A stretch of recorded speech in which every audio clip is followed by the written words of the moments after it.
오늘은 사실 제가 안내받기로는 최근에 제가 종교 문해력 총서 안에 썼던 불교, 특히 초기 불교에 관한 책을 중심으로 이야기를 나누는 자리다라고 안내를 받았습니다. 그래서 제가 오늘 말씀을 드리려고 하는 거는 어떤 거냐면요. 이런 겁니다. 그 책에 못 적은 이야기, 어려워서 안 적은 이야기들을 오늘 좀 같이 해볼까 해요. 그래서 아마 쉽지 않을 겁니다. 이게 가끔 제가 어떤 자리에 가면 여쭤봅니다. 연한 걸 드시겠어요? 딱딱한 걸 드시겠어요? 그런데 지난번 강연에서 저희들은 센 거이 좋아요 이렇게 해서 세게 강연을 2시간을 하고 났더니 끝나고 나서 한 분이 그러셨어요. 아까 누가 센 거 하자고 그랬어 이렇게. 여러분들은 불교 문화에 익숙하신 분들이라고 생각을 하고 그런 의미에서 오늘은 좀 어려운 센 이야기를 좀 해볼까 합니다.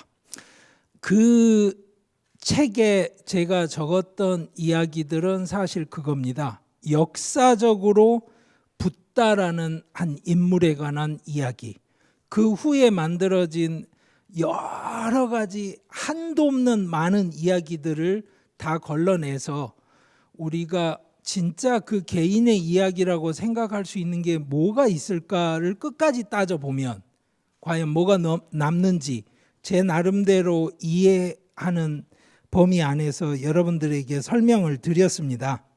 그런데 아마도 여러분들 불교에 관심이 있는 분이라고 한다면 뭔가 빠졌다는 느낌은 드실 거예요. 무슨 이야기냐면 흔히 이야기하는 사제, 거기 팔정도 이야기도 나오고요. 고 이야기도 나와요. 다 나오는데 뭐가 안 나오냐면 무아 이야기가 안 나와요. 그 이야기 사실 중요하잖아요. 여러분들이 사찰에서 일반적으로 배우는 불교 교리에 관한 한 3가지 중에 하나인 거잖아요. 그게 거기에 안 나옵니다. 이유가 있습니다. 그 이야기를 시작을 하자면 첫째 이렇게 먼저 말씀을 드릴게요.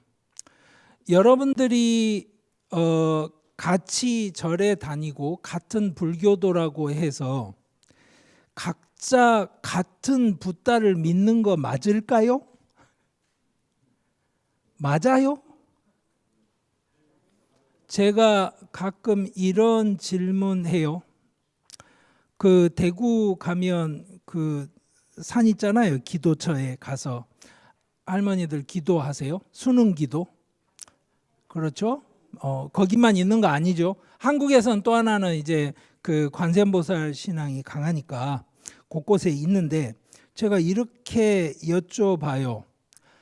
여러분들이 까르마를 모아서 내 생에라도 벌을 받게 되는 운명으로 사는 인간인데 좋은 일을 해서 좋은 까르마를 모아라라고 이야기를 하는데 핵심은 뭐냐면 제가 이 자리에서 나쁜 까르마를 만들거나 좋은 까르마를 만들었는데 그게 그냥 주사위 던지듯이 이쪽으로 좋은 까르마 이쪽으로 나쁜 까르마가 물 튀듯이 튀어서 저 사람들에게 가는 일이 있나요?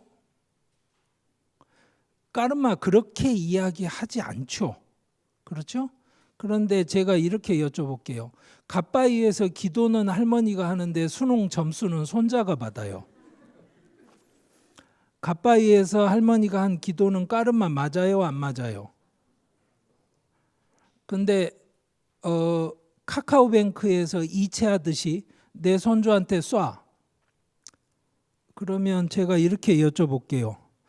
까르마에는 상속세, 증여세 안 내요? 아니 여러분들 내 돈인데 잘 생각해 보세요. 자본주의 사회에서 개인 재산권은 굉장히 중요합니다. 내 돈이에요. 내 돈을 내가 내 친구한테 주고 싶다는데 국가가 왜 세금을 걷어가죠? 내 돈을 내 아들한테 내가 주겠다는데 국가가 왜 세금을 걷어가죠? 왜? 아들의 입장에서 보자면 아무 일도 안 했는데 돈이 생기니까. 그렇죠. 아버지의 입장에선 내가 번 돈이지만 아들 입장에선 자기가 번 돈이 아니잖아요. 그럼 다시 물어볼게요. 할머니가 100일 동안 100일 기도 아마 해보신 분들 여기 많이 계실 거예요. 100일 기도 쉽지 않습니다. 갑바위에서 100일 기도를 했어요. 그런데 왜 점수는 손자가 받아요? 그 다음에 또 하나 여러분들 물론 이제 대승불교 전통에서는 약간 다르게 이야기를 합니다만 이렇게 이야기를 해볼게요.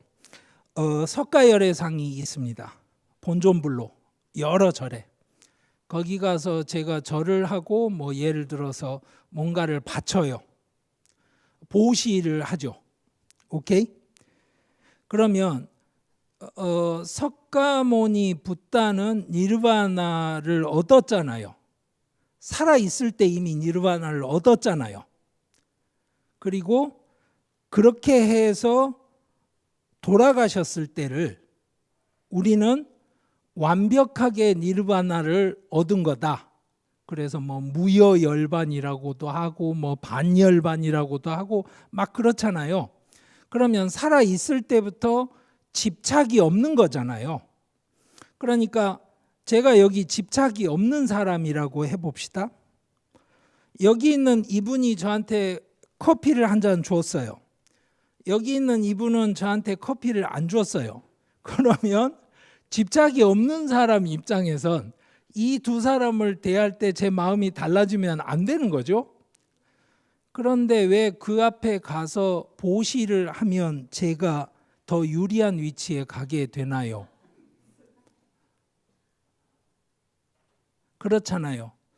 그러면 뭐 여러 가지 설명을 하실 수 있을 거예요. 그리고 역사적으로 굉장히 많은 설명들을 만들었어요. 그런데 어떤 때는 말입니다. 여러분들이 전혀 들어보지 못한 설명들을 한번 들어보실 필요가 있어요. 자이나교에서는 그 해탈을 얻은 사람, 그 대웅이라고 불러요. 마하비라. 우리 대웅전이라고 하는 그 건물의 이름이 그런 이름이에요. 그 마하비라가 해탈을 얻은 사람이니까 그 앞에 가서 절을 하고 꽃다발도 바치고 음식도 바치고 여러 가지를 하는데 왜 바쳐요? 이렇게 하면 승려들이 이렇게 교육을 합니다. 마하비라는 네가 뭘 바치는지 어떠는지 신경을 안 써. 이미 떠났는데 뭘 신경을 쓰겠니? 너 좋으라고 네가 와서 지금 바치고 있는 거야. 그러면 제가 이런 거 바치는 거 나빠요? 그러면 나쁜 건 아니야. 왜요? 그러면 당신이 그것을 바치는 과정에서 당신 스스로가 당신을 정화하고 노력을 하잖아. 그러니까 열심히 해. 그런데 저기 있는 대웅이 그걸 받아서 당신 좋은 쪽으로 세상을 바꿔줄 거라고 생각하면 안 돼. 그 이야기를 합니다. 인도에 실제로 있는 전통이에요. 자, 제가 이 말씀을 왜 드리냐면 아까 처음에 드렸던 질문, 우리가 각자 생각하는 붓다가 다 같을까요?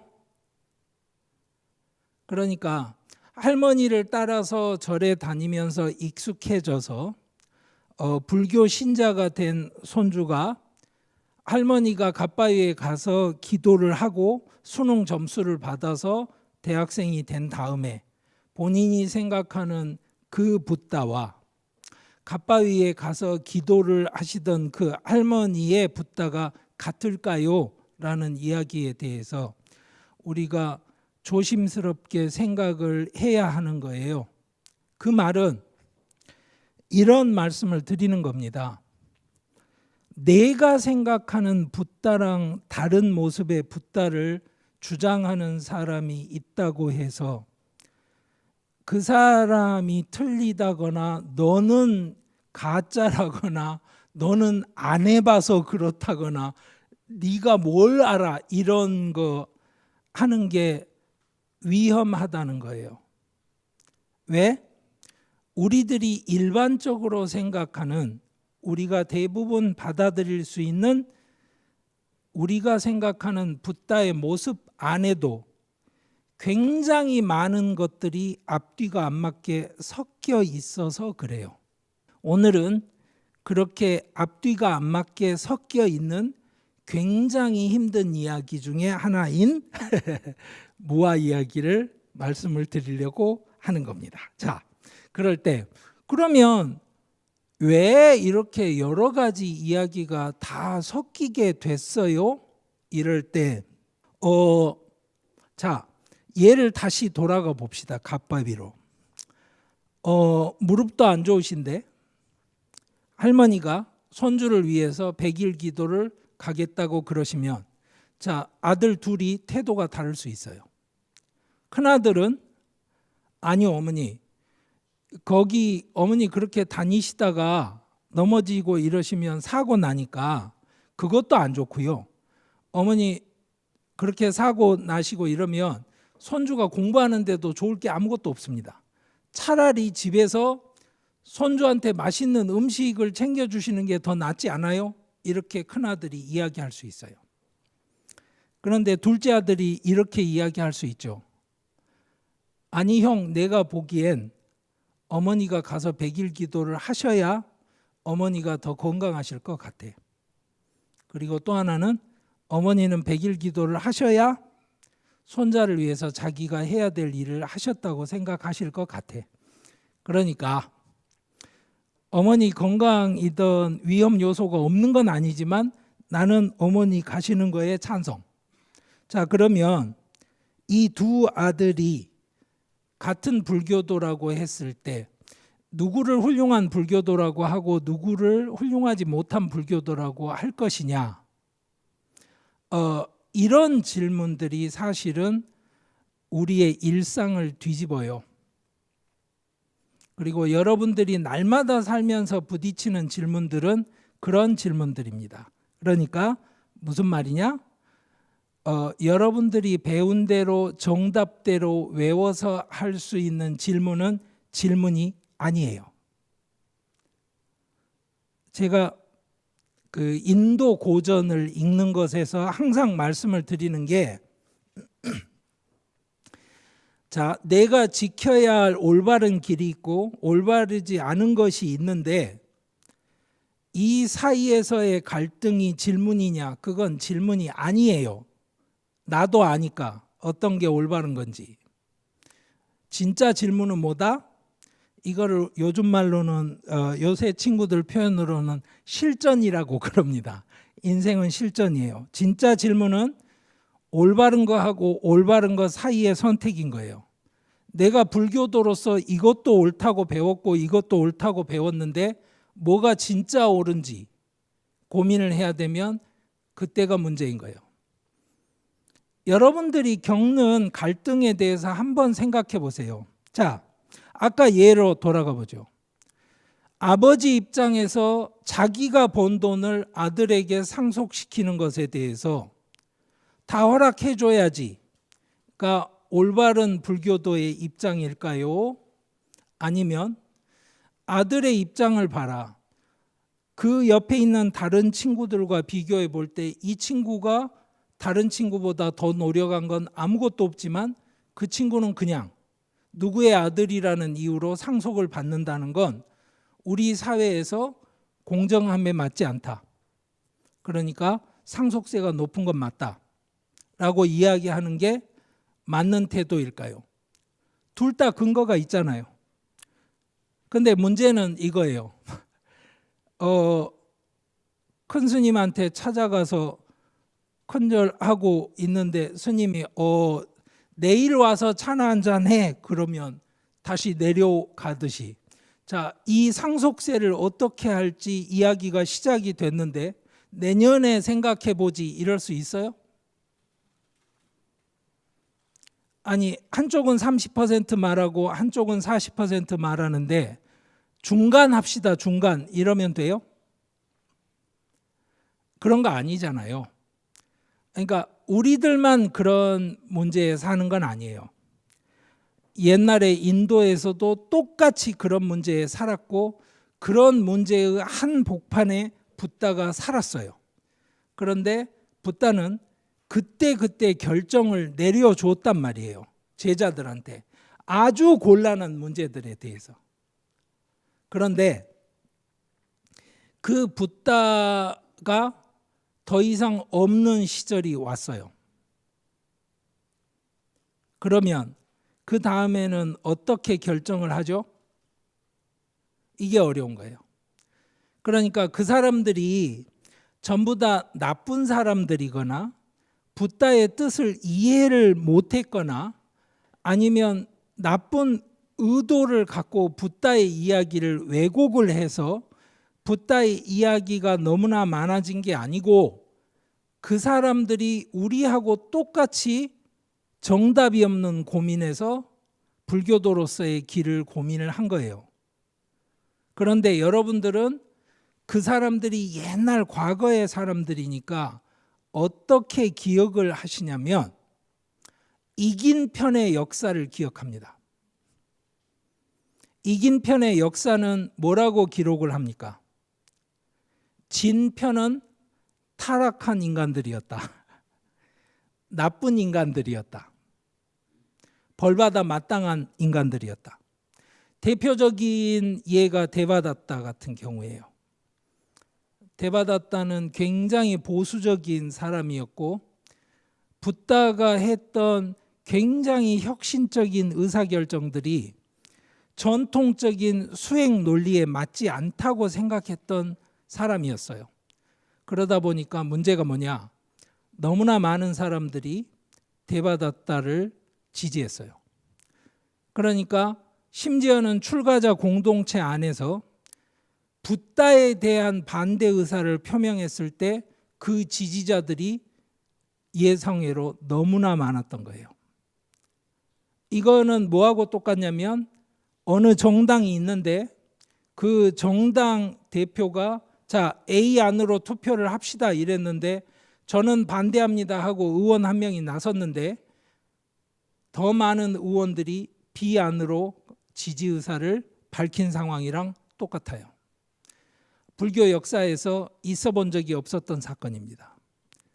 그런데 그 상황이 정리가 되고 나서 기록은 어떻게 남습니까? 대바다타는 여러분들이 아시는 거의 모든 본생담, 전생담이죠. 자타카.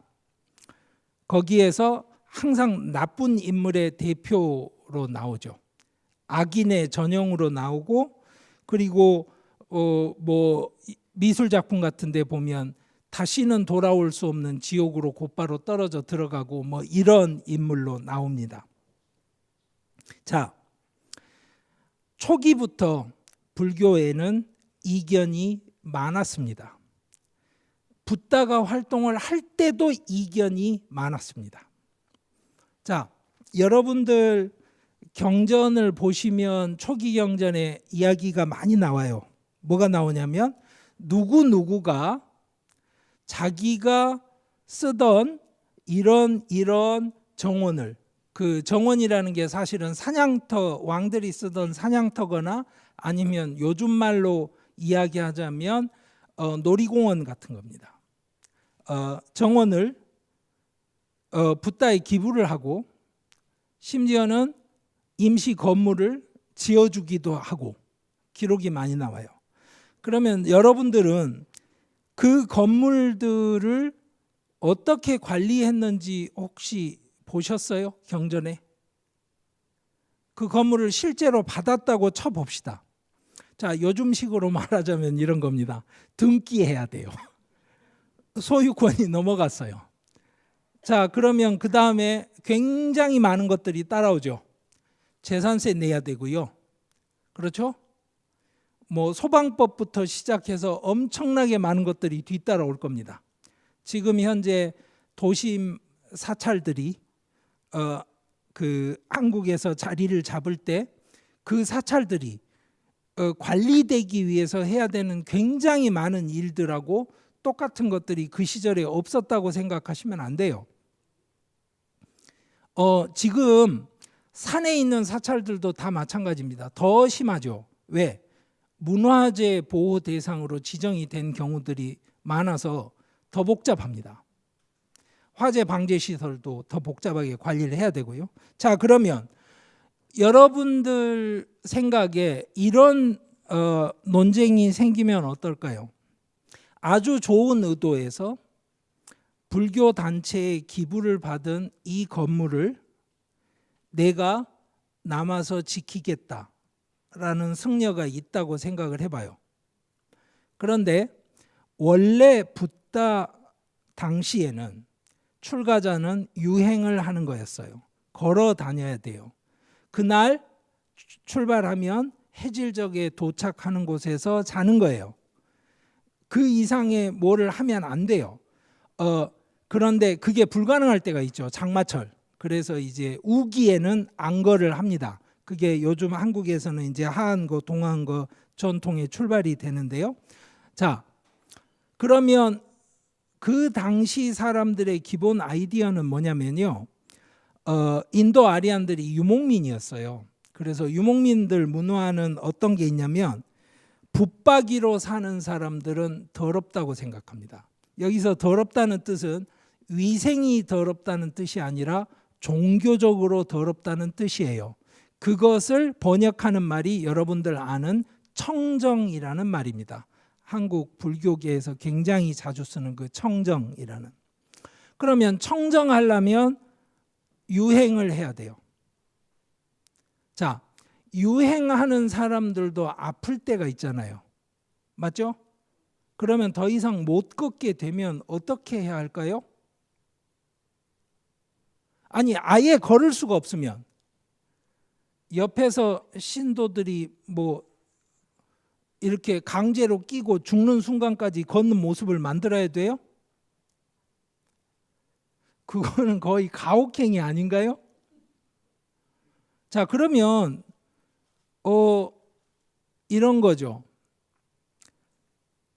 실제로 불교 사원이라는 것이 이미 만들어져 있고 그것을 관리하던 승려들이 있다고 한다면 걸어서 가는 중에 한 달 만에 아니면 두 달 만에 그곳에 들려서 발 씻고 쉬고 환자를 치료를 하고 다시 걸으면 되잖아요.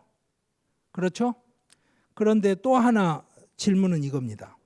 그러면 유행을 하는 승려들과 붙박이 승려들 중에 누가 훌륭한 승려예요?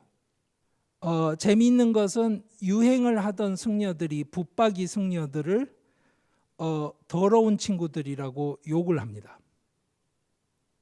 맞죠? 맞잖아요. 유목문화에서 보자면 붙박이들은 청정하지 않아요. 그러니까 상대하면 안 되는 거예요. 그러니까 출가자 입장에서는 뭐예요? 유행을 하는 출가자가 진짜인 거죠. 그런데 그 유행을 하는 출가자가 아팠을 때 도움은 어디 가서 받아요? 붙박이 승려한테 가서 받아요. 이런 게 경전에 드러납니다. 그래서 제가 지금 말씀드리잖아요. 유행을 하는 승려들이 원래 취지엔 잘 맞고 우리가 존중할 만하고 이렇게 받아들일 수 있지만 자, 붙박이 승려들이 잘못됐다고 할 수 있느냐? 이렇게 물으면 이야기가 달라지는 거예요. 그래서 여러분들은 불교사를 배우실 때 어떻게 배우시냐면 부파불교라는 이름으로 배웁니다. 자, 붓다가 더 이상 없던 상태가 되니까 각자 세계관이 굉장히 달라서 어떤 문제를 갖고 서로 논쟁을 하게 됐고, 그 논쟁 때문에 이렇게 저렇게 돼서 파가 갈려서 뭐 설일체 유부가 있었고, 뭐가 있었고, 뭐 독지부가 있었고, 무슨 부가 있었고, 뭐 이런 식의 불교사를 배웁니다. 그런데 여러분들 이런 걸 한번 생각해 보시죠. 예를 들어서 말입니다. 하숙집에서 두 학생이 사는데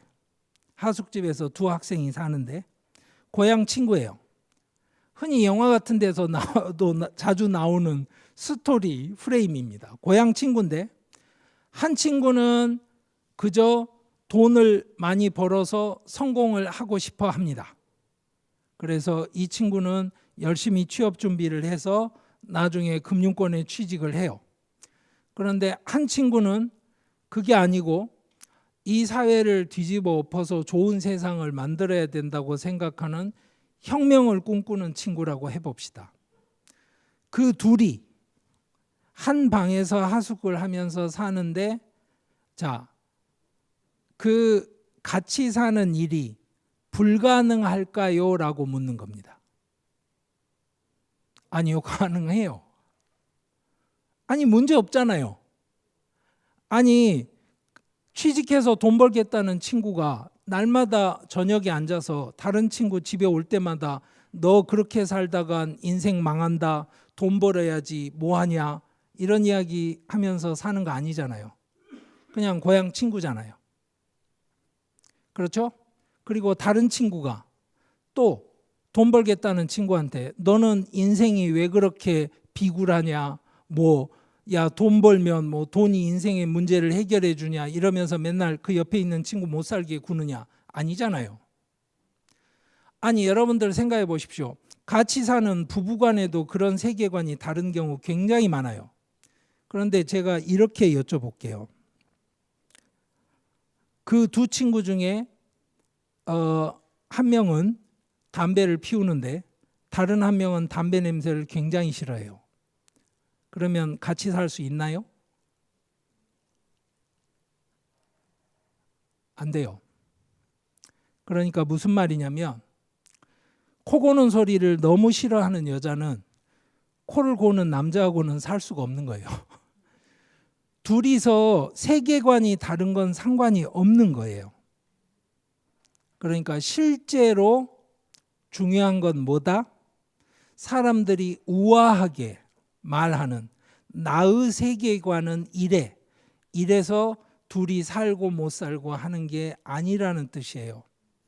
두 사람이 한꺼번에 같이 살 수 있느냐 아니냐는 어디서 결정이 되냐면, 한 사람은 삼겹살을 너무 좋아하는데 한 사람은 고기 냄새를 싫어하는지, 이런 문제에서 결정이 되는 거예요. 그래서 불교사는 왜 이렇게 그룹이 나뉘면서 서로 다른 이야기를 만들어내게 됐냐면요, 그 사람들이 앉아서 철학책을 쓰면서 세계관이 달라져서가 아니고요, 사는 방식이 다른 거예요. 그 방식이 다르다는 게 지금 보면 하찮은 것일 수도 있고 아닌 것일 수도 있고 그래요. 그 말은 이겁니다. 여러분들이 아는 대승불교도들은 대승불교니까 야, 너희들은 소승이잖아, 이거는 불교도 아니야, 이런 태도로 살았을 거냐? 그거는 책에 나오는 이야기죠. 그러니까 실제로 사는 데에 관한 이야기는 아니라는 거예요. 그 말은 실제로 불교사의 자료들을 가지고 검토를 해보면 완전히 다른 세계관을 가진 불교도들이 완전히 다른 세계관을 가진 승려들도 한 사찰에서 같이 살고 문제가 없었다는 거예요. 다만 문제가 있을 수 있는 건 뭐겠어요? 예를 들어서 어떤 승려들은 육식을 하는데 어떤 승려들은 육식을 안 한다. 이거는 쉽지가 않아요. 그렇죠? 어떤 승려들은 돈을 가지고 다녀요. 그래야 문제를 해결을 하니까. 어디 가서 뭘 필요할 때 사서 문제를 해결을 하니까. 그리고 다른 사람이 와서 무슨 일을 하더라도 인건비를 지급을 하니까. 그런데 어떤 승려들은 돈을 아예 가지고 다니지 않아요. 그러면 어떻게 해야 돼요? 누군가가 옆에서 챙겨줘야 되죠. 그 승려들은 챙겨주는 사람이 없으면 사회생활이 안 되겠죠. 이런 차이가 불교사에서 부파를 만드는 거예요. 그러니까 여러분들이 책에서 배우는 불교의 부파 역사라는 것은 사실은 무슨 이야기냐면 국회의원들 2명이 나와서 우리 두 당은 서로 결별하기로 했습니다. 국가와 민족을 위해서 민주주의의 대의를 위해서 우리 당은 이 길을 가고 우리 당은 이 길을 가기로 했습니다 하는 발표문을 읽는 거예요. 여러분들은 그런 바보가 아니에요. 그런 뉴스 딱 나오면 여러분들 다 아시죠. 쟤네 둘이 싸웠구나 대판. 그리고 뭐 이야기 들어보니 얘가 얘한테 뭐 술잔 던졌다고 그러던데 뭐 이런 이야기 신문의 뒷이야기 다 나오는 겁니다. 여러분들이 지금 불교 역사로 읽고 계시는 굉장히 많은 이야기들은 그 국회의원 2명이 공식적으로 발표한 발표문인 거예요. 그걸 역사라고 생각하시면 안 되는 거예요. 그러면 그 역사의 이면에 갈 수 있습니까? 그쪽에 요즘은 굉장히 많이 갈 수 있는 연구들을 했습니다. 제가 이제 책에 그런 예들 들어드렸잖아요. 왜 그 붓다의 어머니 이름을 마야라고 우리가 알게 됐는지 사실은 그 지역 사투리로 마따다. 마따는 영어로 mother다. 그러니까 그 지역 사투리로 엄마라는 말을 다른 지역에선 사투리를 못 알아들으니까 그 엄마 이름이 마야였나 보지 이렇게 돼서 생겨난 오해다. 그래서 우리는 엄마 부인 이렇게 부르는 거예요. 마야 부인 이렇게. 그게 불교의 역사예요. 그게 중국까지 가면 어떻게 되겠어요? 그러니까 그러면 이제 이런 질문을 하실 수 있어요. 그러면 우리가 마야 부인이라고 부르면 안 되는 건가요? 그거는 다른 이야기예요. 여러분들이 생각하시는 불교라는 게 뭔지는 여러분들 각자의 문제이고 여러분들이 받아들이는 불교 전통의 문제인 거예요. 여러분들이 모두 다 불교학자가 돼서 문헌학적으로 따져볼 때 이건 형태가 안 맞아 이런 게 중요한 게 아닌 거예요.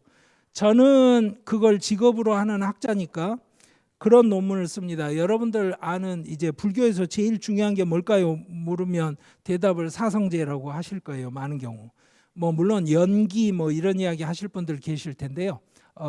그거는 상당히 후대의 발전입니다. 근데 사실 팔리어로 남아있는 사성제의 표현 자체가 문법에 안 맞다는 거를 아는 사람들이 많지가 않아요. 문법에 안 맞다는 건 무슨 말이에요?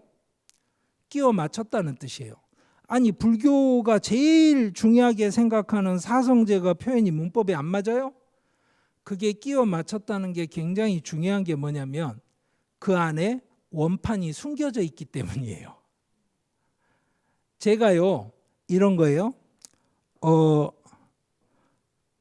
부산식으로 예를 들어서 제 친구가 저한테 뭐 이런 거예요. 단디했나? 이렇게 물어봤어요.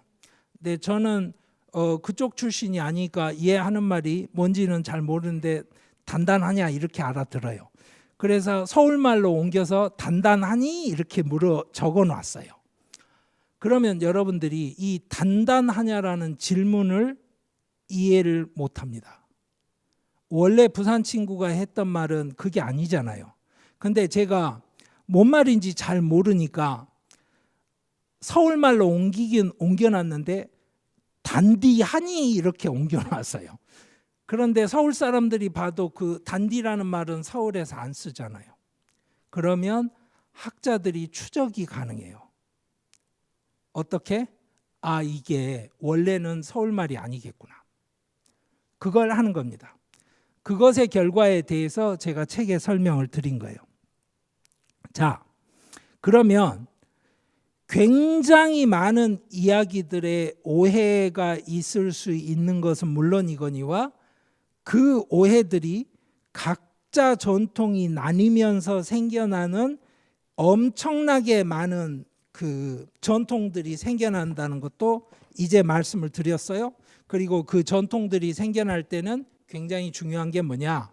실제로는 그 전통들이 갈라질 때 철학적인 질문 때문에 갈라지는 게 아니라는 거예요. 사실은 뭐다? 자기가 생활하는 라이프 스타일이 안 맞아서 다 갈라지는 거예요. 그런데 예를 들어서 자, 이쪽이 원래 불교가 생겼던 지역이잖아요. 여러분들이 아는 초기 경전은 팔리로 전해집니다. 여기 있는 스리랑카 그리고 이제 미얀마 이쪽에 있죠. 그러니까 이제 지금의 방글라데시 건너서 이쪽 미얀마 지역에 이제 팔리 전승이 굉장히 강하게 전해지고, 여러분들은 여기 팔리 전승이 옛날부터 역사적으로 끊기지 않고 항상 와 있었고, 그래서 이게 뭐 상좌 불교고 이렇게 생각을 하시지만, 여러분들 혹시 동남아의 대승불교 이야기 들어보신 적 있어요? 상좌불교 말고 동남아의 대승불교. 동남아 여행은 가끔 가시잖아요. 아니면 여러분들 중에 아마 그 버마나 뭐 스리랑카 이런 데 있는 수행처 가보신 분들도 꽤 되실 텐데, 거기가 원래 대승불교 국가였어요. 그러다가 이렇게 된 거예요. 그러니까 기득권 싸움에서 이긴 거예요. 무슨 이야기냐?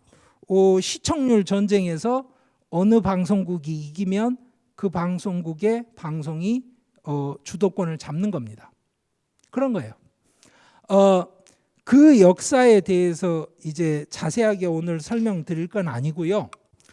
여기에서 전해지는 전승이 원래 오래된 전승이다, 이거는 사실은 이제 역사하고 맞지는 않고요. 어쨌거나 지금은 상좌 불교라고 그래서 굉장히 강한 전통을 만들어낸 건 사실이에요. 그런데 여기서 쓰는 언어가 팔리라고 그러니까 이 팔리어를 쓰는 사람들한테 물어보면 당신들이 쓰는 팔리어가 붓다가 쓰던 말 맞아? 그러면 당연히 그렇다고 이야기를 해요. 그래서 이쪽이 나중에 이제 정리가 되면서 마가다가 되잖아요. 그래서 저기에서 쓰던 언어를 마가디라고 합니다. 그리고 붓다는 빠탈리푸트라, 지금은 빠뜨나가 돼 있어요. 빠탈리푸트라라고 하는 그 수도 지역에서 활동하던 사람은 아니었고 약간의 외곽 지역으로 활동을 하던 사람이어서 여기다가 절반짜리 마가디, 그래서 아르다 마가디라고 하는 게 붓다가 당시에 썼던 언어일 거다라고 우리가 이름을 붙입니다. 그럼 팔리는 어디에 있던 언어냐? 여기 있던 언어예요. 그러면 말이 안 맞잖아요. 팔리어가 붓다가 썼던 언어라며 이렇게 되면 그래요. 그러니까 여러분들이 어떤 전승들을 받아들여서 그 전승의 애착을 가지고 그 전승을 기준으로 해서 불교를 받아들이는 건 좋은데, 그 전승이 소위 말하는 붓다의 원음이고 나는 이 붓다의 원음에 맞춰서 내가 해봤으니까 너희들은 잡소리 하지 마. 이러지 마시라는 거예요. 겸손해야 됩니다. 자, 그러면 이렇게까지 언어가 아예 다른 방식으로 가게 되는 걸 어떻게 알 수 있나요? 그러면 바로 아쇼카, 여러분들이 아는 아쇼카 대왕이라고 부르기도 하고 뭐 어쨌거나 아쇼카 황제가 세운 칙령들이 있습니다. 그러니까 무슨 말이냐면 본인이 우리나라에서 옛날에 외웠던 국민교육 헌장 같은 거, 아니면 뭐라고 그럴까요? 나라를 위한 맹세, 뭐 이런 텍스트가 긴 게 있고 짧은 게 있어요. 그거를 각 지역에 보내서 새기게 합니다. 그런데 특징이 뭐냐면 이렇습니다. 그 당시가 아마도 인도에서 문자를 아마 처음 썼을 거예요. 인더스 문자를 제외하면. 인더스 문자가 문자인지 아닌지부터 시작해서 그걸 어떻게 이해를 해야 되는지는 별도의 문제고요. 그러면 재밌는 게 뭐냐면 여기 있는 언어로 보내면요, 여기 있는 사람들은 자기 지역에서 쓰는 말로 거기다 새겨놔요. 그러니까 무슨 말이냐면 똑바로 해라 하고 서울에서 내려왔는데요, 부산에서 적을 때는 부산 공무원이 단디하라는데 그러면 거기 돌 파는 석공이 단디해라 이렇게 적어요.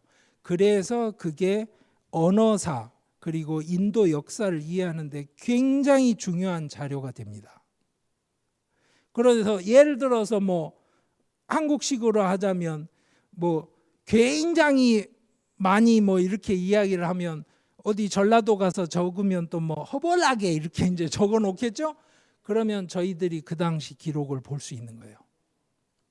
그런데 이게 왜 중요하냐면 언어가 이만큼 다르다는 건 또 하나는 이겁니다. 사찰이 들어선다고 생각을 해보세요. 사찰이 여기서부터 여기까지가 몇백 킬로가 아니라 1500km, 2000km가 되면 어떻게 될까요? 그리고 언어도 달라지면, 그러면 우리가 생각하듯이 한국처럼 제한된 범위 안에서 있는 사찰들끼리도 전통이 차이가 있고 뭐 그 안에 문중은 둘째치고라도 이런 상황하고 비교해 볼 때 이쪽과 이쪽은 엄청나게 다른 차이가 생길 수밖에 없어요. 그리고 예를 들어서 여기는 겐지스강 지역에서 살기 때문에요, 여기 있는 사람들은 평소에 민물고기를 많이 먹습니다. 그건 당연한 거예요. 그런데 예를 들어서 사찰에서 생선 먹는 것들은 지옥가 이런 이야기 하면 어떻게 될까요? 굶으라는 이야기겠죠. 그리고 이 사람들한테는 도저히 받아들일 수 있는 이야기가 아닌 거예요. 그런데 예를 들어서 이쪽 고원지대라거나 이쪽에 사막 가까운데 생선을 먹으면 나쁜 일을 당해 이런 거 적혀 있으면 문제 없죠. 그러니까 일상생활에서 무엇을 가지고 사람들이 다르게 받아들이고 또 종교가 다르게 반응하는지가 훨씬 중요한 거예요. 자, 그래서 철학이 나뉜 게 아니고 생활이 바뀌면서 저렇게 여러 부파가 나뉘었을 확률이 훨씬 높아요. 자, 이럴 때 이제 오늘 본격적으로 말씀드릴 이야기를 시작을 할까 해요. 아까 처음에 말씀드렸죠. 책에 적지 않은 아나뜨만. 여러분들 그 초기 경전 같은 데 보시면 아뜨만에 관한 이야기가 굉장히 많이 나와요. 그런데 여러분들 아마 아뜨만 그러면 굉장히 익숙하게 듣는 게 아마 마차의 비유 뭐 이런 거 아니겠어요? 그죠? 마차가 있어요.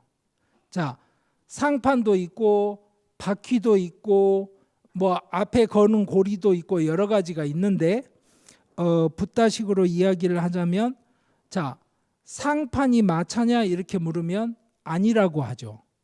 그러면 왼쪽 바퀴가 마차냐? 그건 아니죠. 그럼 오른쪽 바퀴가 마차야? 그것도 아니죠. 그럼 고리가 마차야? 그러면 그것도 아니라고 그래요. 그러면 네가 말하는 마차가 뭐야? 이렇게 묻는 방식으로 물어봐요. 그게 이제 여러분들이 흔히 배우는 오온에 관한 이야기입니다. 뭐 색수상행식 이렇게 배우시는. 그러면 여러분들이 이제 받아들이기는 뭘 받아들이게 되냐면, 이게 무화서를 가르쳐 주는 거구나 이렇게 이야기를 하게 되는데요. 그게 아닐 것 같다는 이야기를 지금 말씀을 드리려고 하는 거예요. 아트만이라는 게 상식적으로 왜 중요하냐면, 이거에 대한 철학적인 이론들 뭐 이런 건 따지자면 당장 수천 권의 책을 제시할 수 있을 만큼 복잡한 문제입니다. 이걸 퍼스널 아이덴티티라고 그러는데요. 자, 이렇게 생각을 해보죠. 자, 하루 전에 A라는 사람이 있었어요. 그리고 하루 후에 A라는 사람이 있어요. 자, 그러면 자, A-라는 사람이 A라는 사람하고 100% 같을 수는 없죠. 그렇죠? 왜 그러냐면 세포가 바뀌었을 거 아니에요. 그리고 만약에 사고가 나서 다쳤다 그러면 이 사람은 다쳤을 거 아니에요. 그렇죠? 그러면 자, 봅시다. A가 술을 먹고 음주운전을 해서 사고를 냈는데 다음날 A-가 잡혀가요. 그런데 이렇게 한번 생각을 해보시죠. A라는 사람 몸에 있는 세포가 교체가 되는 주기를 따지면 부위별로 다르겠죠. 당연히 다. 몸을 이루고 있는 물이 다 교체되는 시기도 있고, 예를 들어서 자, 3개월이 걸린다고 합시다. 그러면 3개월 전에 A에 있던 모든 세포는 다 교체가 됐어요. A-에선. 그러면 석 달 후에 이 사람을 만나서 제가 반갑습니다라고 인사를 해요. 그러니까 PD님을 제가 석 달 전에 만났어요. 다름살날을 다녀오셨대. 그래서 제가 반갑습니다 했는데 PD님이 저보고 누구세요? 이렇게 하면 그건 아니잖아요. 그렇죠? 그러면 이런 거예요. 아니 사람은 기억, 생각, 즉 머릿속에 있는 정보. 그래서 여러분들은 요즘 이제 무슨 생각을 많이 하시냐면 컴퓨터 모델로 자꾸 사람을 생각하다 보니까 소프트웨어 말고 하드웨어가 중요하지. 그러니까 저 PD님의 소프트웨어에는 나라는 사람이 기억이 입력이 돼 있으니까 그 입력값이 그대로 유지가 되는 한 마찬가지지라고 이야기할 수 있잖아요. 그럼 제가 이렇게 말씀드려요. 자, 저희 아버지께서 지금 38년생이신데 석 달 전에 뵐 때는 괜찮았는데 다시 뵀더니 저를 기억을 못 하세요. 그러니까 소프트웨어가 달라진 거죠. 예를 들어서 그러면 제가 저희 아버지를 만나서 누구세요? 이렇게 해요? 아니, 우리 흔히 겪는 일이잖아요. 치매 문제든 뭐. 그러면 자, 이분이 치매가 걸려서 못 알아보시는데 왜 제가 지금의 이분을 만나서 옛날에 있던 이분처럼 인사를 하고 대하죠? 왜 그래요? 기억? 이분한테는 기억이 없다니까? 내 기억? 그러면 내 기억에 따라서 제가 석 달 전에 이분을 만났는데 제가 헷갈려서 이분이 이분이라고 생각을 했어요. 그러면 이 두 사람을 바꿔 치워야 되겠네요. 제 기억에 따라서 사람을 판단하는 거면. 그러니까 쉬운 문제가 아니에요. 그렇죠? 그리고 예를 들어서 무슨 영화 같은 데나 나올 법한 이야기. 뇌를 꺼내서 다른 사람 머리에 옮기면 그 사람이 뇌에 따라 옮겨갑니까? 신체에 있는 그 사람이 그대로 남아 있습니까? 이 질문도 남는 거예요. 자, 이거를 따지는 문제가 바로 아트만. 이거를 번역을 하자면 아트만이라는 말은 그냥 말 그대로 자기 자신이란 뜻이에요. 그런데 우리가 배우는 무아 있잖아요. 무아. 아나트만이 여기서 여기까지 오는 이 셀프라는 게 없다라는 이야기가 된다고 하면 제가 이제 다시 이야기를 하는 게 이건 거예요. 자, 아트만이 연결이 안 돼서 이 사람이 같다고 할 근거가 없다고 치면 어제 술 먹고 사고 친 이 사람을 오늘 잡아가서 처벌할 이유가 있냐 이렇게 물으면, 그리고 그런 경우 굉장히 많잖아요. 몇 년 만에 만났는데 뭐라고 그러냐면 저는 옛날에 제가 아닙니다. 저는 아예 바뀌었어요. 많잖아요. 우리 왜 종교단체에 가면 간증하는 분들 뭐. 그래서 그런 분들 보면 자기가 새로운 인간이 돼서 아예 바뀌었다고 그러잖아요. 그러면 어느 만큼 바뀐 걸로 인정을 해야 되고 이 사람하고 이 사람하고의 간극을 어떻게 이해를 해야 돼요. 이게 철학적으로 말하는 아트만 문제예요. 대략 이해하시겠죠. 그러면 이게 이제 더 어려워지는 건 이겁니다. A가 죽었어요. A가 완전히 다른 사람으로 태어났어요. 우리가 왜? 여러분들은 불교도로서 이제 윤회를 생각을 하고 윤회를 믿으니까 B로 태어났어요. 근데 뭐 여러분들 이제 전생 체험하고 뭐 여러 가지 있으니까 그런데 그런 거 말고 일반적으로 물어볼게요. 자기 전생이 기억이 나요? 아니 그러니까 12살에 내가 말이야 경주에 수학여행 갔을 땐 거기가 이랬어 이런 기억 다 나잖아요. 할 수 있잖아요. 그러면 전생은 몇 번이나 사셨어요? 이러면 내가 3826번째 살았을 때 말이야 이렇게 이야기해요? 근데 아까 어느 분이 말씀하셨잖아요. 그 기억을 가지고 그 사람인지 아닌지 판단해야죠. 그러면 아니 이 사람하고 이 사람이 이게 윤회해서 됐다는데 이 사람은 이거 기억도 못하는데 왜 이 사람이 나쁜 까르마를 행한 걸 이 사람이 받아야 돼요?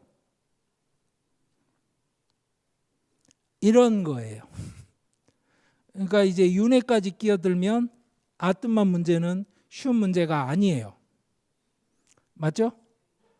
그러면 자, 제가 책에는 뭐를 설명을 해드렸냐면 붓다는 이 문제를 그렇게 이제 그러니까 붓다가 이런 문제를 안 다뤘다거나 무시했다는 게 아니라 붓다가 그 당시에 했던 생각은 사실은 뭐냐면 오원 중에 여러분들이 색수상행식 해서 빈야나를 이야기합시다. 이 식이라는 말 자체가 뭐냐면 사람이 식이 들어가면 의식이 있는 거예요. 그러니까 무슨 말이냐면 제가 식물인간이 돼서 그리고 뭐 여러 가지 뭐 뇌를 사진을 찍고 뭐 MRI를 해봐도 반응이 없다. 이런 상태면 그 육신에는 비냐나가 없는 거예요. 이렇게 생각하시면 돼요. 그러면 오케이, 저 식이라는 게 뭐냐면 이 사람이 의식이 있는 인간으로서 작용을 하게 만들어주는 굉장히 작은 알이에요. 저 작은 알이 숨이 끝날 때 마지막으로 옮겨가요. 그래서 옮겨가서 새로운 몸을 받게 되는데 그때는 어떻게 가냐면 새로운 자기 엄마의 자궁으로 들어가야 되겠죠. 거기 가서 안착하는 데까지 걸리는 시간이 7주예요. 훈련병 7주 보낸다고 생각하시면 돼요. 그래서 우리가 49제를 지내는 거예요. 그러면 자, 이 알이 요리 옮겨가는 거를 잘 알고 잘 다루면 윤회에 있어서 굉장히 큰 문제들을 해결할 수 있겠죠. 이런 거예요. 이 알이 옮겨갈 때 여러분들 컴퓨터를 이제 버려야 되니까 거기에 있는 파일들을 복사를 해서 부팅 디스크를 만들고 용량이 안 되니까 어떤 파일들은 버리고 어떤 파일들은 집어넣어서 가지고 새 컴퓨터에 꽂는단 말이에요. 그럼 여기에 뭘 넣어야 되겠어요? 아주 좋은 거, 중요한 걸 골라서 넣어야죠. 그러면 이 컴퓨터의 마지막 꺼지는 그 순간이 뭐냐면 우리식으로 말하자면 죽는 마지막 순간이에요. 그래서 한국 전통에서도 좌탈 입망이 중요한 거예요. 왜? 수행자가 마지막 순간까지 수행자로서의 자세의 흐트러짐이 없이 죽음을 맞았을 때 뭐가 컨트롤이 된다? 이 자기 몸을 떠나는 마지막 비즈냐나에 뭐가 들어가는지가 완벽하게 컨트롤이 되는 거예요. 그래서 이제 스님들이 좌탈인망을 하시면 사실은 뭐냐면 관짜기도 힘들어요. 아니 그렇잖아요. 그런데도 사람들이 거기에 존경을 표하는 겁니다. 자, 이게 바로 원래 생각했던 초창기, 최초의 초창기의 불교도들이 생각했던 모델이에요.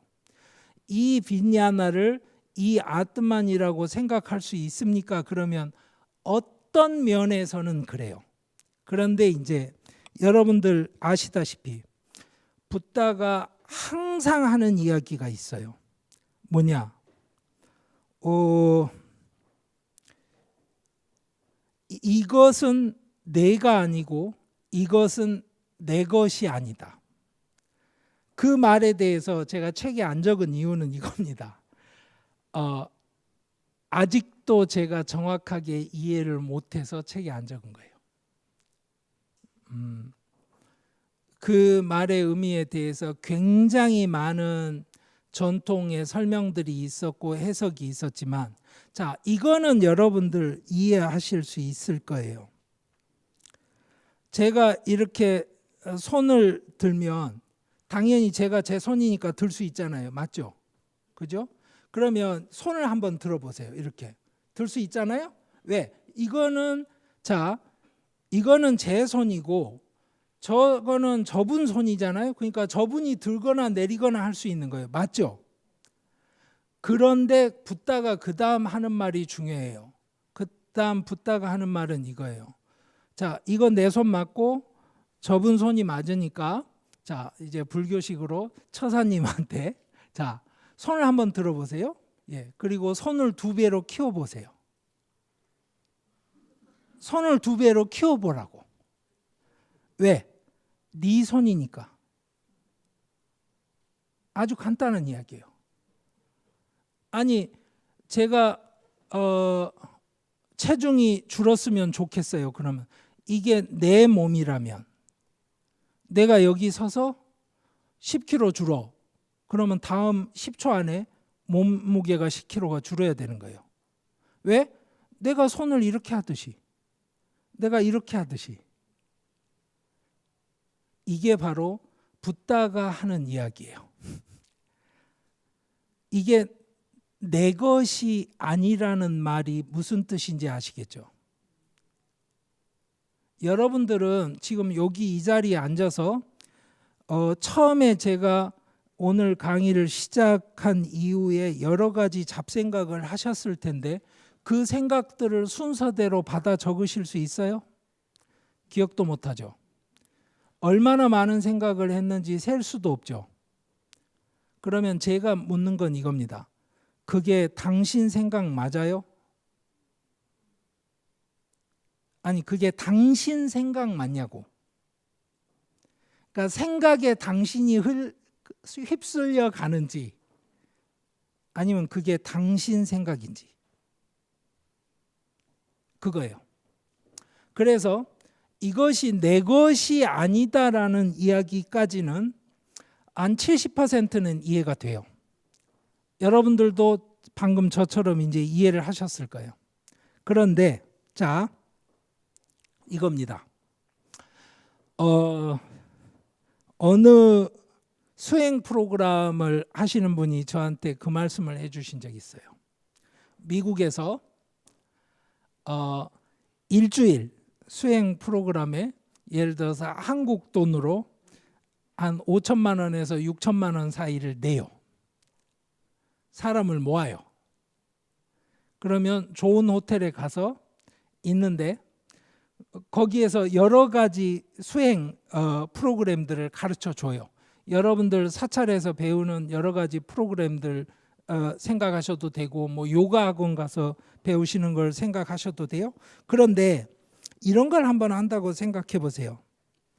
종이를 하나 줘요. 첫날. 그래가지고 당신한테 소중한 거를 20가지만 적어라. 그 이상은 아니고. 그 20가지를 갖고 당신이 화성으로 떠날 수 있다. 뭐 무게가 얼마든 뭐 크기가 얼마든 상관없다. 그럼 여러 가지 적을 수 있을 거 아니에요.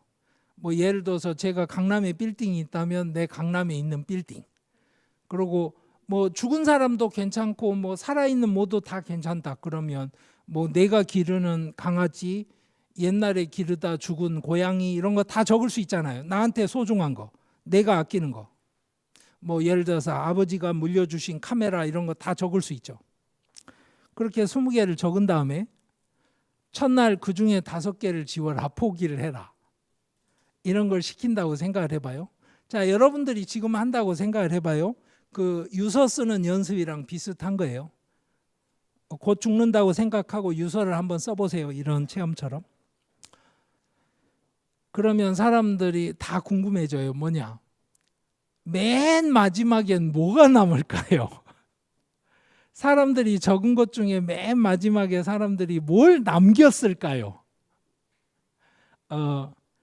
물론 굉장히 많은 다양한 것들이 남는다고 해요. 우리가 보기에는 하찮을 수 있는 것들도 남고, 흔히 생각하듯이 뭐 재산이나 뭐 가족들이 반드시 남는다, 꼭 그런 것도 아니라고 하고요. 그런데 마지막 순간에, 마지막 날, 자, 그것도 지우세요 라고 하면 그 사람들의 긴장 관계가 최고로 올라가겠죠. 그러면 여러분들이 한번 이제 생각을 해보세요. 자, 붓다가 집착을 버리는 게 뜨리슈나 땅하, 그러니까 가래를 버리는 게 핵심이라고 가르쳤어요. 그리고 윤회에 남는 이유는 윤회를 하겠다는 가래가 남기 때문이라고 이야기를 했어요. 그럼 결국에 뭐냐면 집착에는 대부분 대상이 있어요. 그렇죠? 집착에는 대상이 있죠? 거기에 대해서 붓다가 이야기를 해준 거예요.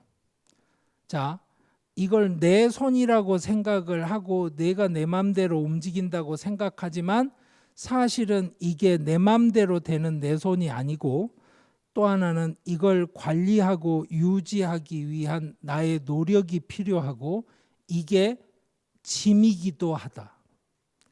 여러분들 손 다치거나 예를 들어서 많잖아요. 그렇죠?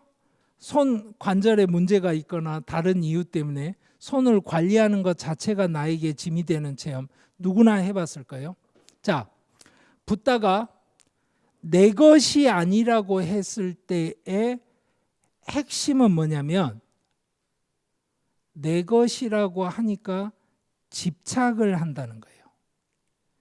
그러니까 이것이 내 것이 아니라고 말을 해서 그게 공감이 되면 그것에 대한 집착이 떨어져요. 내 거 아니니까. 자, 아까 예로 돌아가 보죠. 자기한테 제일 소중한 거 20개를 적어서 그걸 지워가는 훈련을 하는 사람들이 가장 집착하는 건 뭘까요? 라고 따지면 결론은 딱 하나예요. 자기예요. 거기 적힌 20개가 왜 중요해요? 내 거니까. 나하고 관계가 있으니까. 그러면 붓다가 결국에 집착을 버리라고 할 때 제일 강하게 할 수 있는 말은 뭐냐면 이거예요. 나라는 거는 없어. 네가 지금 하고 있는 집착의 핵심은 뭐냐면 난데, 자, 지금부터 따져보자. 네가 생각하는 나라는 게 있는지. 그러면 만약에 나라는 게 없다는 이야기가 잘 증명이 되면 집착을 버려라는 말이 아니고, 내가 집착을 하고 있는 핵심이 나고, 그런데 그 집착의 대상이라는 나라는 게 없으니까 사실은 내가 하고 있는 집착 자체가 있는 것도 아니라는 이야기가 돼버리죠. 실제로 그 맥락에서 여러분들이 초기 경전에 나오는 무화를 읽어보세요. 그러면 이런 철학적인 이야기하고 아무 상관없이 이해가 됩니다.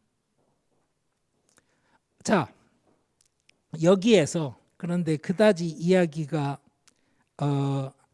간단하진 않아요. 간단하진 않는 게 이미 예를 들어서 뭐 마지막니까야 같은 데도 나오는데요. 비냐나를 이런 식으로 이해를 하는 방식은 잘못됐다라는 그런 식의 언급들이 나오는 경우가 있어요. 그 말은 무슨 말이냐면 초창기에 경전을 전승을 하던 사람들 자신들도 이런 것에 대해서 거부 반응을 보이던 사람들이 있는 거예요. 그래서 또 다른 거는 이런 겁니다. 아까 마차의 비유를 제가 들어드렸잖아요. 그런데 이거예요. 그 똑같은 비유가 까타 우파니샷 같은데, 까타 우파니샷 이런 데 나와요. 우파니샷에 뭐라고 나오는지 알아요? 야, 마차가 바퀴야? 이렇게 물어요. 상판이야? 고리야? 마차는 어디로 가? 그러면 마차는 마차에 걸려있는 말이야? 아니야, 이 바보들아. 마차는 그 말을 끌고 가는 마차에 탄 마부야, 이렇게 이야기를 해요. 마차가 가다가 길을 정하는 건 말이 정하는 게 아니에요. 바퀴가 정하는 게 아니에요. 상판이 정하는 게 아니에요. 뭐다? 마부가. 그러니까 붓다가 했던 마차의 비유는 똑같이 그 다른 전통에선 거꾸로 쓰는 거예요. 너희들이 아트만을 놓치고 있어. 못 보고 있어. 껍데기만 보는 거야 라고. 그래서 이제 불교 전통과 그 여타 다른 전통들이 이런 철학적인 논쟁을 중심으로 해서 엄청난 기간 동안 정말 수만 페이지의 그 철학 저수를 남기면서 논쟁을 이어갑니다. 그것들이 일부 모여 있는 게 다 모여 있는 건 아니에요. 일부 모여 있는 게 여러분들이 아시는 팔만대장경이에요. 자, 그러면 이렇게 제가 설명을 하는 방식으로 아트만을 이해를 한다 그러면 초기 불교 그리고 붓다가 했던 이야기는 이런 철학이 아니고 그냥 집착을 없애라는 의미에서 내가 없다라는 이야기로 끝납니까? 이렇게 물으면 제가 이제 길게 이야기를 할 만한 상황이 아니니까 결론부터 말씀을 드릴게요. 전 세계 불교학자들은 두 진영으로 나뉩니다. 붓다도 이런 아나뜨만을 철학적으로 이야기를 했다는 사람, 아니다. 붓다는 이런 이야기를 한 게 아니고 이건 나중에 만들어서 갖다 붙인 거고, 붓다는 집착을 없애라는 의미에서 무아를 이야기했다라는 사람.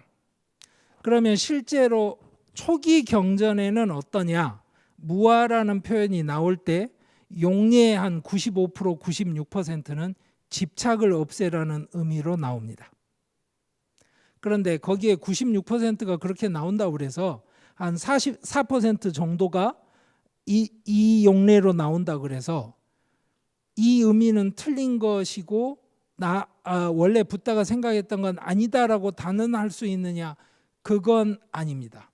그래서 학자들끼리 받아들일 수 있는 가장 객관적인 판단은 이겁니다. 현재의 자료를 가지고는 알 수 없다. 이게 결론이에요. 그러면 개인적으로 저한테 물으시면, 자, 당신은 어느 쪽으로 이해를 하십니까? 라고 물으면 저는 붓다는 이런 이야기 한 사람이 아니다라는 입장에 속하는 사람이에요. 그런데 여러분들이 그렇게까지 간단하게만 볼 수 있는 게 아니에요. 무슨 이야기냐면, 자, 디가니까야에도 이런 표현이 나와요. 여기 있는 빈야나가 있죠? 저 빈야나가 저 식이 한없이 크고 모든 것을 밝게 비춘다 라는 식의 표현이 나와요. 이거는 여러분들 잘 생각해 보세요. 자, 우리의 의식이란 무한히 크고 너무나 밝아서 모든 것을 다 비춘다. 여러분들 아시는 대부분의 대승경전에서 보게 되는 그런 표현입니다. 그리고 그것은 어디에서부터 비롯되냐면 우파니샤드에서부터 비롯돼요. 그러니까 초기 불교라기보다는 사실은 요즘 우리가 생각하는 힌두교 전통에 굉장히 가까운 입장입니다. 그러니까 대승 불교도들은 이 입장이 훨씬 자기들한테 맞다고 생각을 했던 거예요. 그래서 여러분들이 배우시게 되는 뭐 화엄경이니 이런 데서 나오는 불성에 대한 이야기들, 그리고 티끌이 없고 닦을 것도 없고 빛나고, 그래서 여러분들 연등회 할 때 그 연등을 연꽃처럼 생각하시는데 그 연자가 연꽃 연자가 아니죠. 예, 그렇죠? 불탄다는 뜻이에요. 불타는 등이라는 뜻이에요. 근데 왜 불타는 등이라고 하게 되냐면 여러분들 전등록 같은 책도 그런데요. 등이라는 말을 굉장히 많이 씁니다. 그 한역 텍스트에도요. 그걸 디빠라고 그래요. 디빠가 등이라는 뜻인데요. 이게 등이 뭐냐면 여러분들이 불이 타고 있는 등만 디빠라고 그래요. 무슨 뜻인지 아시겠어요? 그러니까 여기 등이 있는데 제가 불을 안 붙였잖아요. 그래서 이게 타는 게 아니잖아요. 그러면 디빠가 아니에요.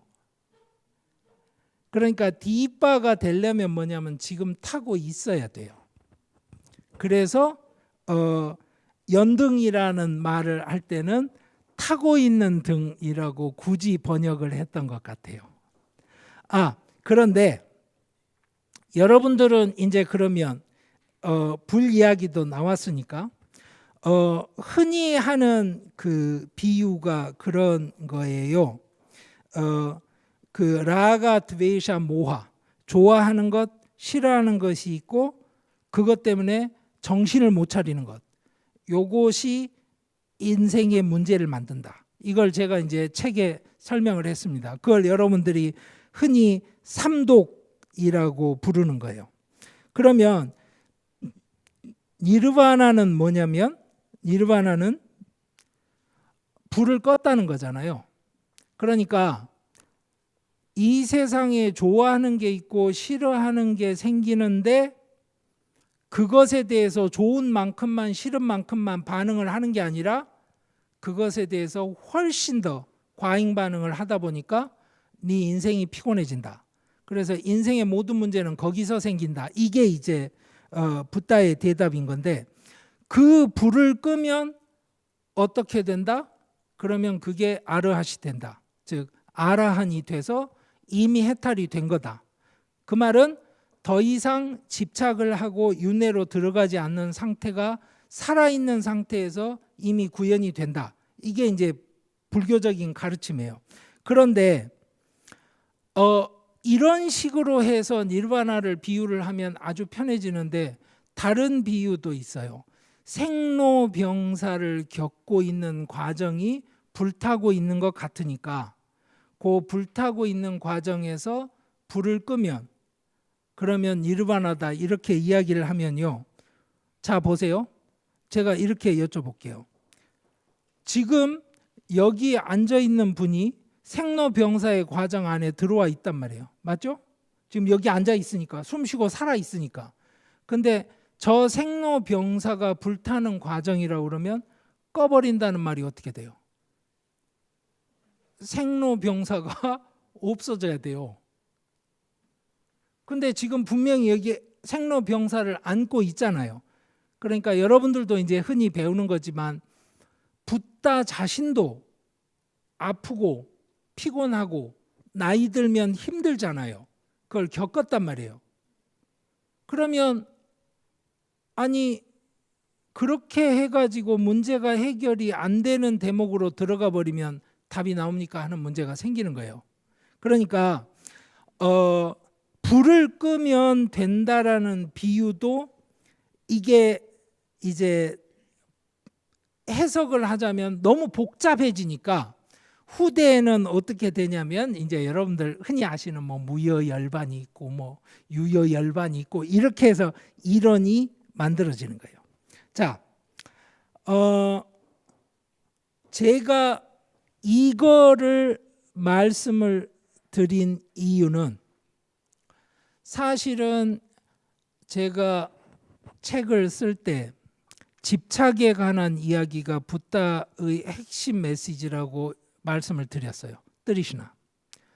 그러면 뜨리시나에 대한 이야기가 핵심이라고 한다면 그 다음 이야기에는 뭐가 나와야 되냐면 바로 그 집착의 대상이 되는 가장 강력한 대상이 뭘까에 관한 이야기를 해야 돼요. 그 대상은 뭐냐면 아까 말씀드렸죠. 나. 그리고 나 다음에 내 것. 근데 나하고 내 것에 대해서는 제가 책에 쓰지 않았습니다. 왜? 말씀드렸죠. 이것을 해석하는 방식에 모든 사람이 동의할 수 있는 상황이 되지 않아요. 그리고 또 하나는 자, 제가 처음부터 말씀드렸는데 제가 이해를 못하기 때문에 쓰지 않았어요. 왜 쓰지 않았느냐면 이런 겁니다. 제가 이빨이 아파요. 제가 이빨이 아파요. 그러면 그 이빨이 내 것이냐라고 물을 때 저는 내 것 맞죠? 이렇게 대답하겠죠, 당연히. 그러면 이런 식으로 그 붓다의 이야기를 풀 수 있어요. 만약에 그 이빨이 진짜로 네 거라고 하면 네 거라는 뜻은 네가 네 맘대로 할 수 있다는 뜻이니까 이빨이 아프지 마 이렇게 해가지고 안 아프게 해야 될 텐데 안 되잖아. 그러니까 사실 네가 갖고 있는 이빨이 네 게 아닌 거지. 이런 이야기까지는 돼요. 그런데 문제는 뭐가 어렵냐면 이런 겁니다. 그것이 나냐라고 물을 때 그것은 나가 아닙니다 라고 대답을 하게 되는 핵심 근거가 뭐냐면 그것이 여러분들이 이제 두카, 고이기 때문입니다 라고 이야기를 해요. 그러면 고인 것은 나가 되면 안 되는 거예요? 여러분들이 나중에 기회가 되시면 경전에서 한번 보세요. 그 대목을 건너뛰는 그 생각을 제가 지금도 이해를 못합니다. 오늘 또 제가 이 자리에 오기 위해서 다시 또 혹시나 내가 모르는 저술들이 내가 또 모르는 어떤 해석들이 있나 확인을 해봤어요. 근데 또 한 번 제가 확인을 했는데 아직도 제가 이해를 못합니다. 그래서 제가 그 대목은 책에 적지를 않았습니다. 이 말씀은 왜 드리냐면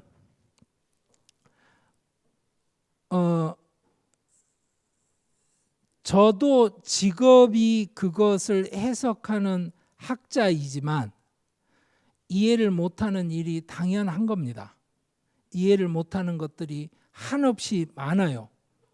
여러분들도 마찬가지일 겁니다. 그런데 이해가 안 될 때 그 다음에 무엇을 가지고 우리는 그러면 우리가 나아지는지를 잴까 하는 질문이 있잖아요. 그럴 때 저는 그 생각을 하는 겁니다. 독단적이지 말아야 된다. 그러니까 나도 틀릴 수 있고 내 한계가 있을 수 있고 그래서 다른 가능성이 있고 또 하나는 더 넓게 생각하자면 사람들이 필요로 하는 것, 다른 사람들이 필요로 하는 건 내가 생각하는 것이 아예 아닐 수 있다. 저한테는 굉장히 많은 가르침을 줬던 경험이 있습니다.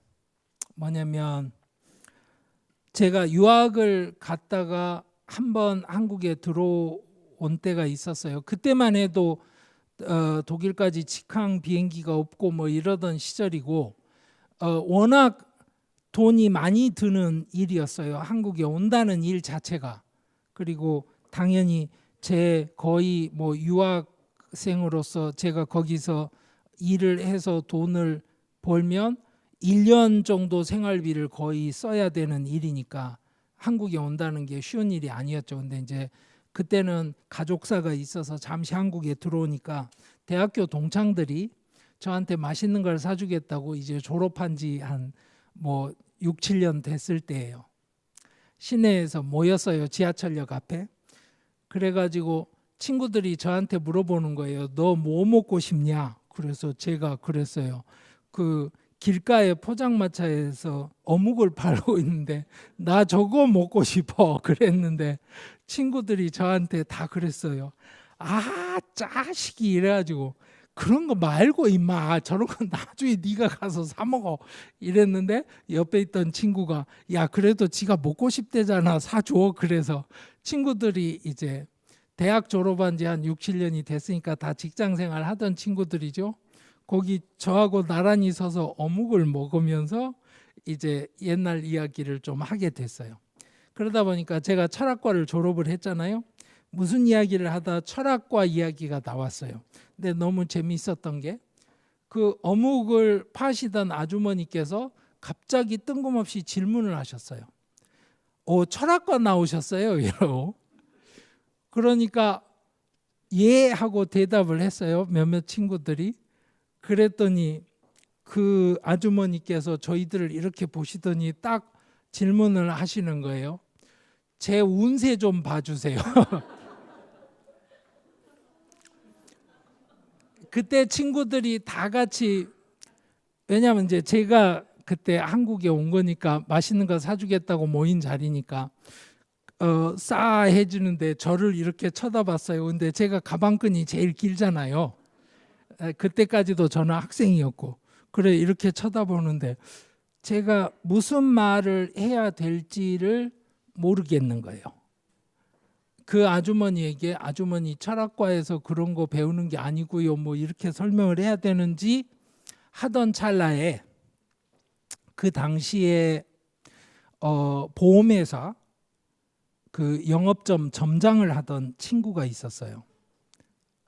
제 친구들 중에 한 명이 그 친구가 먹던 어묵을 붙잡고서 딱 한마디 하는 거예요. 아주머니 털을 보니까 터가 좋아. 3년만 눈 딱 감고 고생하면 아무 걱정이 없겠어. 그러고 우리들은 어묵을 먹었어요. 그런데 당연히 그 아주머니 기분이 너무 좋아지셨고 얼굴이 밝아졌고 저희들은 공짜로 어묵을 한 꼬치를 더 얻어 먹었어요. 제가 이 말씀을 왜 드리냐면 우리는 서로 다 아는 것에 한계가 있어요. 할 수 있는 것에 한계가 있어요. 그러면 당장 현실 속에서 뭘 합니까? 라고 하면 방금 제가 말씀드린 거예요. 다른 사람들이 원하는 건 내가 좋다고 생각하는 게 아닐 수 있어요. 그러니까 그 어묵을 파시던 아주머니는 필요했던 게 앞으로 아주머니 상황이 좋아질 거라는 희망이고 위안이었던 거예요. 철학과에서는 뭘 배우는지 이런 정보가 아닌 거죠. 제가 그래서 그 친구한테 그날 인생에 대해서 한 수를 배웠습니다. 그래서 그 말씀을 드려요. 불교사에서 이러이러한 사정 때문에 실제로 초창기 무아라는 거는 집착을 버려라라는 이야기로 이해하시는 게 아마 맞을 거다. 하지만 제가 단언할 수는 없다. 그런데 이 이야기를 가지고 그럼 여러분들 인생에서 뭘 하실 거냐에 대해서는 제가 말씀드린 마지막 이야기, 여러분 주변의 사람들이 필요로 하고 원하는 건 여러분들이 생각하는 것이 아닐 수 있다라는 그 겸손함, 그런 게 사실은 우리가 집착이든 무아를 이야기하면서 배울 수 있는 태도가 아닌가 싶어요. 그래서 오늘은 사실은 굉장히 잡다한 이야기를 하고 말았고요. 두서없이 경청해 주신 여러분들께 감사를 드리고, 제가 나름대로 뭐 어느 텍스트 몇 페이지 보면 뭐가 나오는데 이런 거를 잔뜩 적어 왔는데 이거는 중요한 이야기일 것 같지는 않습니다. 하여튼 다시 한번 경청해 주셔서 감사합니다.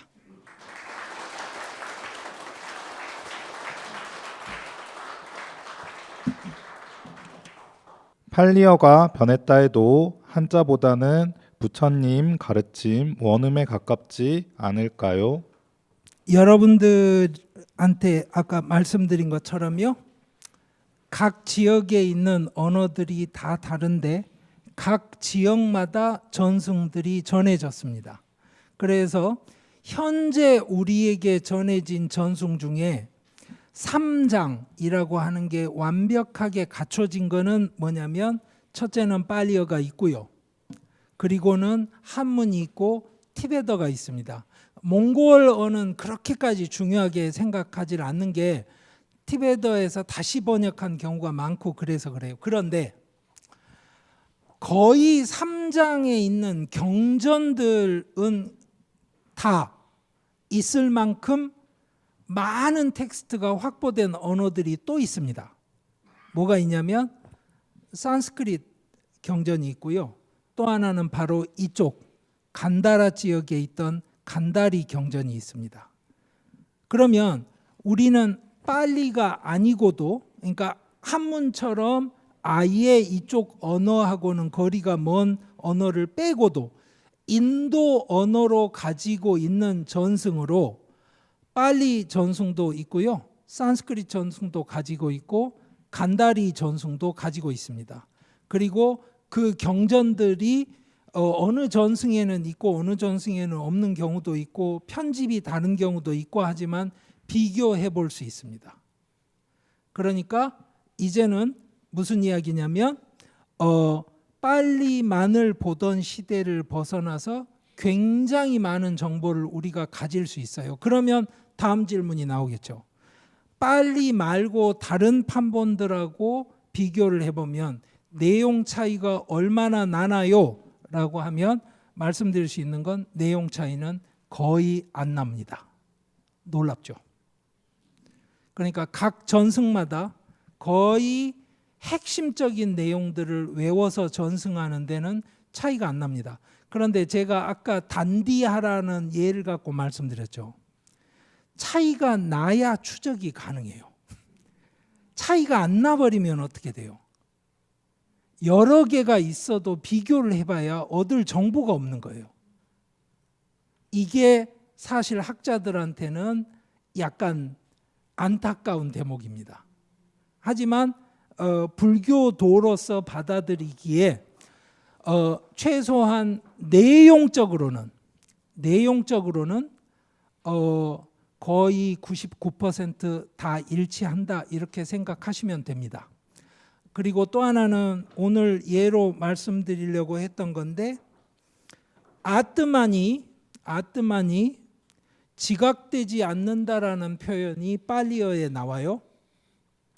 그러니까 아뜨만을 내가 못 찾겠네, 안 보이네, 그거 만져지는 것도 아니고 이런 표현이 나오는데, 그 같은 자리에 산스크리트 본에는 뭐라고 나오냐면 아뜨만이 지각되지 않는다는 게 아니고 아뜨만은 없다라고 나와요. 그러면 그 두 전통이 다른 거죠.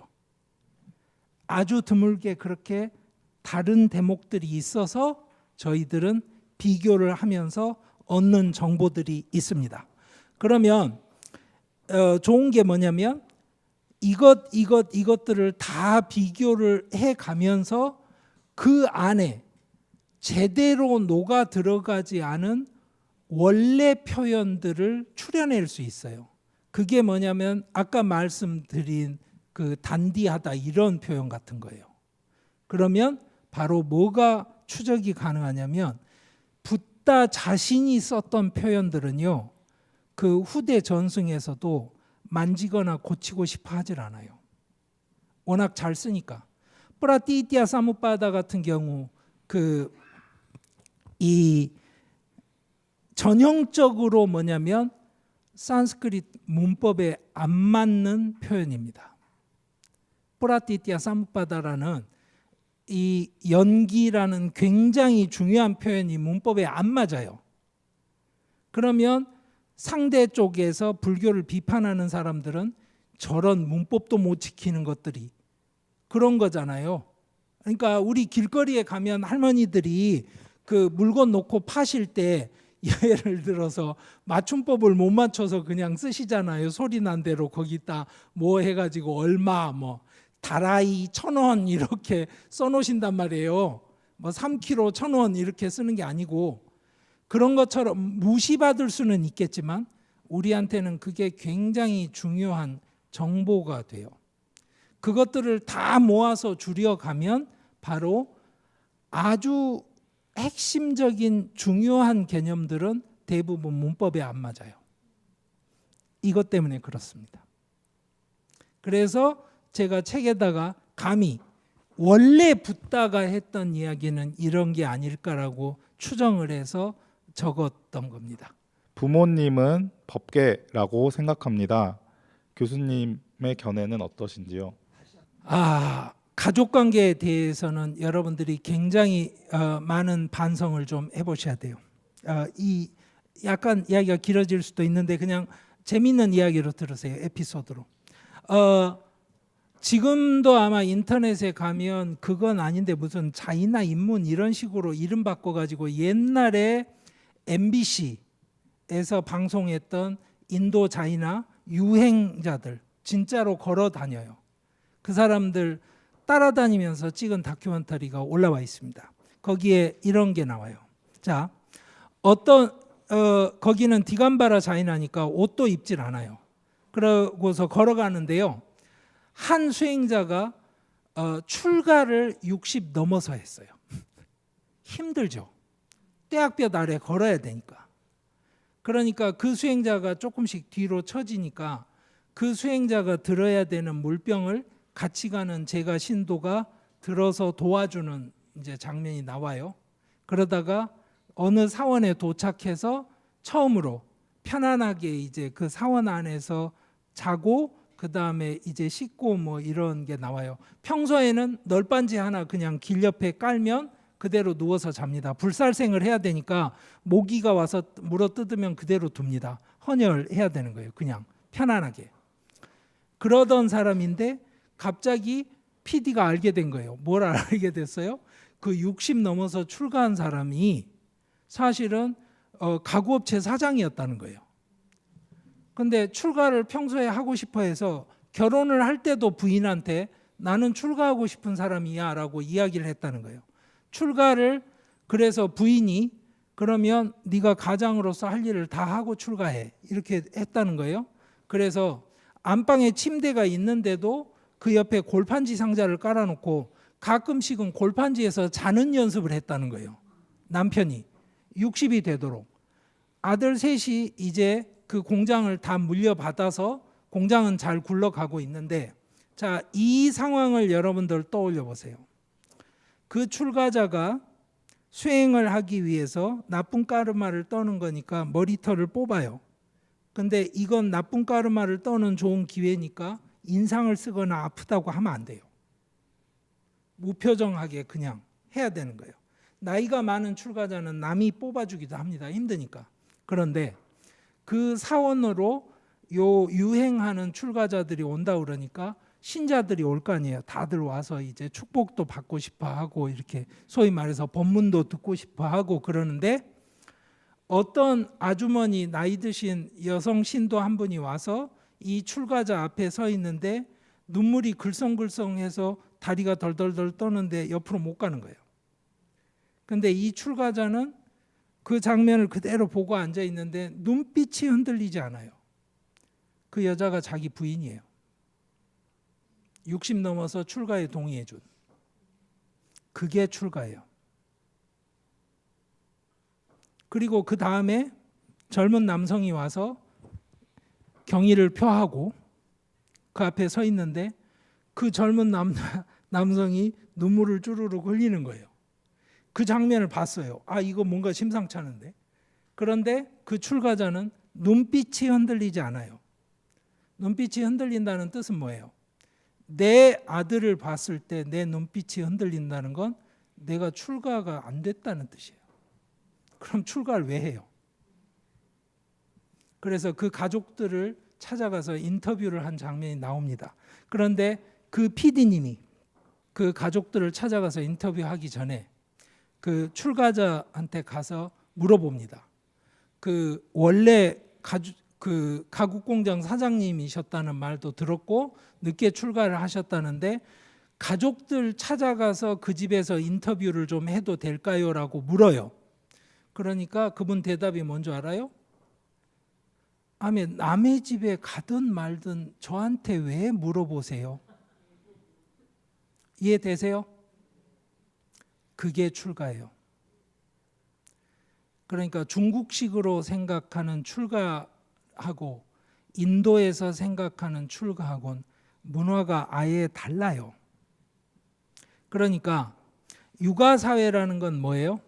인간이 자기가 가장 편하게 받아들이는 권위는 뭐예요?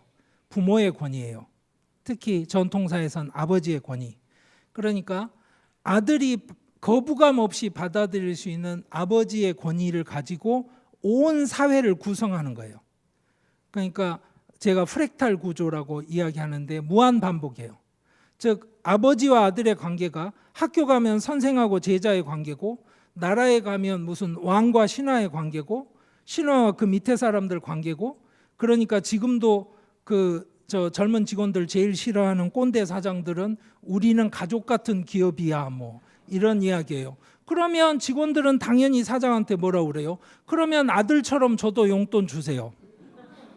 당연한 거예요. 자, 그러면 그런 가족 관계의 권위를 중심으로 해서 구성된 사회에서 반항이나 저항은 있을 수가 없는 거예요. 맞죠? 그냥 아버지가 결정한 대로 따라가는 거예요. 그게 정의로운 거예요. 아버지가 제정신 아니면 그래도 그냥 따라가라. 그게 논어에 나오는 거예요. 아버지가 양을 훔쳤는데 착한 백성이 와서 신고를 했습니다. 그러니까 공자가 뭐라 그래요? 나는 그거 착하다고 생각 안 한다. 자, 그런 사람들이 조선이라는 나라를 만들겠다고 혁명을 했을 때 아버지와 아들의 관계를 끊어낼 수 있는 전 세계에 있는 유일한 세계관은 뭐예요? 출가, 불교. 이 사회악의 근본을 잘라야 되는 거예요. 이해돼요? 이게 바로 이데올로기 전쟁입니다.